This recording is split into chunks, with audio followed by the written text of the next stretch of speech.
Well, it's time to start the color phase of this painting. As you can see behind me on the easel, I've completed the block in. And so now I've selected a palette. I wanted to show you my palette. It is a palette of ultramarine blue, cadmium red medium, cadmium yellow light, and raw umber. I use the raw umber to block in the painting.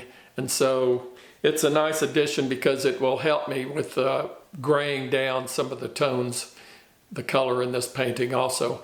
But I went about selecting this palette through, I was looking at the red tones on the siding of the house and realized that alizarin crimson is too cool for that. So that helped me select a cadmium red medium, and that along with the raw umber will tone that red down just enough to create the kind of red I wanted.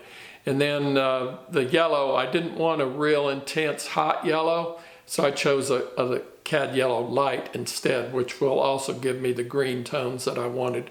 As you remember, I had done this preliminary study, color study, which I showed earlier, and the client approved this. So I also have used this a very helpful tool. I have this clear acrylic sheet. You can see it, I'm putting it in front of my face.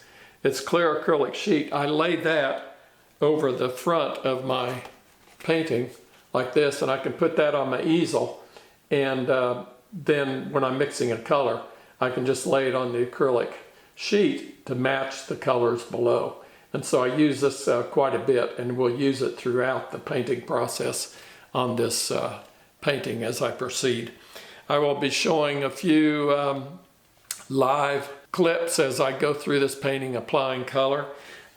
All this stuff can be learned in this book, which is my best-selling book, produced by Streamline Publishing, Unlimited Color with a Limited Palette.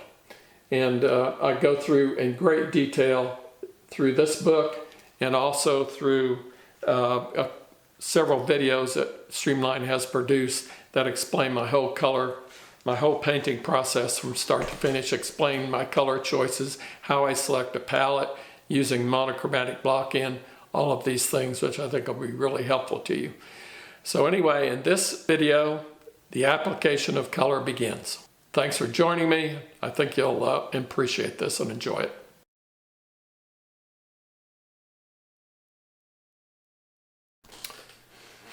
All right, I've started to add some color here. I put a little bit of color through here to fill in my shadows. But I'm really, what I want to do is get this whole thing sort of covered with approximate value and color, and then I can go back and refine it. So right now I wanted to lay in my sky, and it is a mixture of ultramarine blue and white with just a little bit of raw umber in it because it needs to be toned down from the intensity of just pure ultramarine. So I'm going in and laying in my sky. And then I will work in the darkness of the trees, get all these values sort of set. You can see I've already put in some color for the roof. Not sure that that's exactly what I want at this point, but the value's correct. So I'll probably cool it down in some places as the sky reflects into that top part of the roof. But anyway, you see what I'm doing, trying to just build the sky. And I like to put the sky in this case, put it in pretty early because it'll give it time to set up and dry.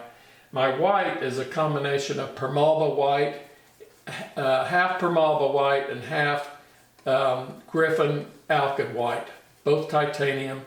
And the reason I use that mixture in my studio is that it speeds up the drying somewhat.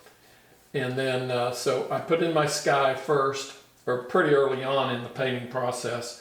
In this case, pretty early on, so that it will have time to set up. And so when I get back in here with the branches and the foliage and all the things that go over it, it will be dry enough that the color will lay on top of it quite easily.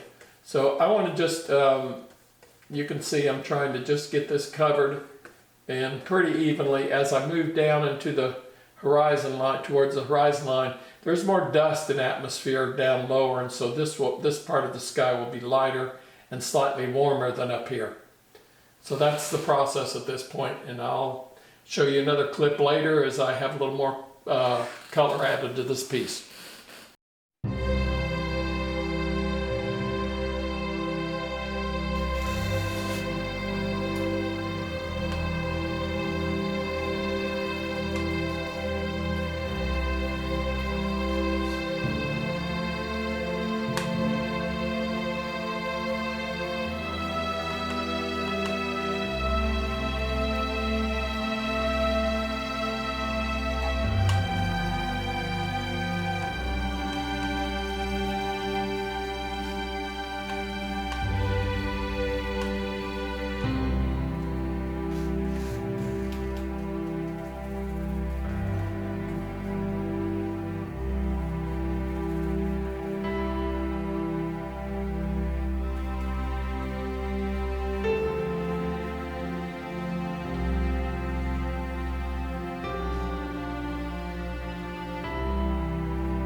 you.